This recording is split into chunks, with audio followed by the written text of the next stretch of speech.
येणाऱ्या जिल्हा न्यायालय या भरतीसाठी खूप महत्त्वाचा टॉपिक आहे, जे की TCS ने घेतलेले काही महत्त्वाचे प्रश्न आहेत.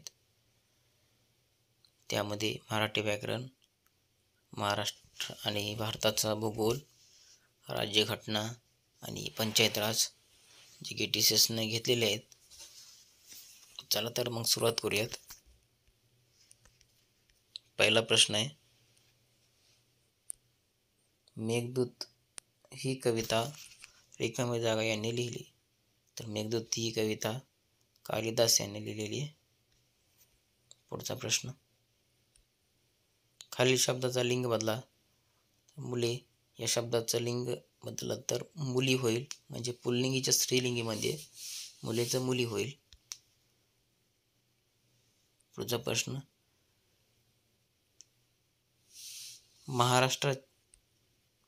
मराठीचे पाणिनी म्हणून कोणाला ओळखले जाते. तर मराठीचे पाणिनी म्हणून दादोबा तळखडकर यांना ओळखले जाते. पुढचा प्रश्न आहे, खालील शब्दाचा समानार्थी शब्द सांगायचा आहे. तर देव या शब्दाचा समानार्थी शब्द होईल भगवंत. पुढचा प्रश्न आहे, वृश्चिक या शब्दाचा समानार्थी शब्द दिलेल्या पर्यायातून निवडायचा आहे. तर वृश्चिक या शब्दाचा समानार्थी शब्द होईल विंचू.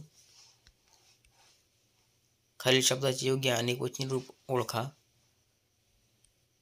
कुत्रा या शब्दाचे अनेकवचनी रूप होईल कुत्रे.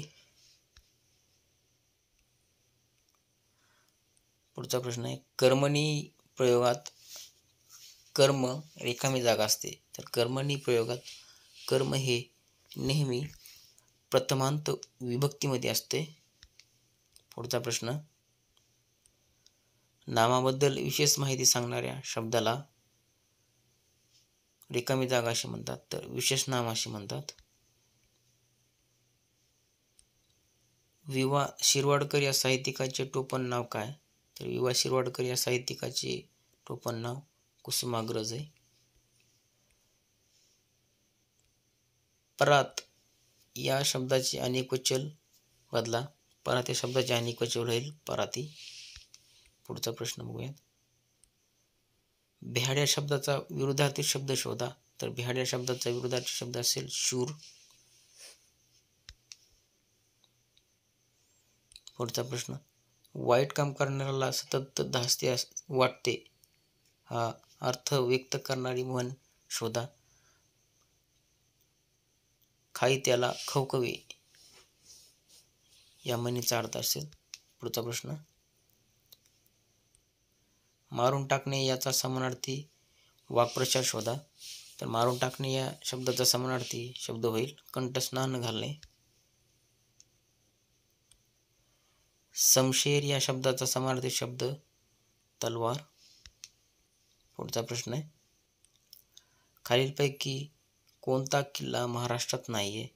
तर कांगडा हा किल्ला महाराष्ट्रात नाही आहे. तर बाकीचे शिवनेरी, लोहगड आणि तोरणा हे महाराष्ट्रात आहेत. पुढचा प्रश्न आहे, उत्तर प्रदेशाचे राज्यवृक्ष कोणते. तर उत्तर प्रदेशाचे राज्यवृक्ष हे अशोक आहे. रिकामी जागा हे भारतातील महाराष्ट्र राज्यातील सर्वात लहान खोरे आहे.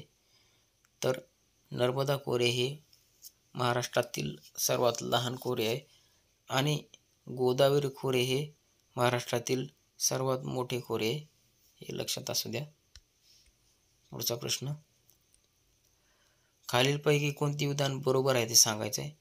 तर पहिलं विधान आहे, पन्हाळा किल्ला महाराष्ट्रात सह्याद्री पर्वत रांगामध्ये आहे. आणि दुसरा आहे, पन्हाळ्याचा किल्ला महाराष्ट्रातील कोल्हापूरच्या शिलाहार शासकांनी बांधला. तर या दोन्हीचं उत्तर बरोबर आहे. हे दोन्ही विधान बरोबर आहेत. पुढचा प्रश्न आहे, नर्मदा नदीची लांबी 1312 किलोमीटर आहे. तर त्यापैकी रिकामी जागा महाराष्ट्रातून वाहते. तर त्यापैकी महाराष्ट्रातून 1.77.5 किलोमीटर एवढी महाराष्ट्रातून वाहते. हा प्रश्न परीक्षेला येऊ शकतो मित्रांनो. पुढचा प्रश्न, भारतातील खालीलपैकी कोणत्या शास्त्रीय नृत्याचा उगम आसाममधून झालेला आहे? तर भारतातील खालीलपैकी कोणत्या शास्त्रीय नृत्याचा उगम आसाममधून झालेला आहे?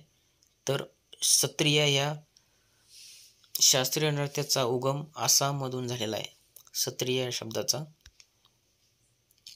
पुढचा प्रश्न आहे,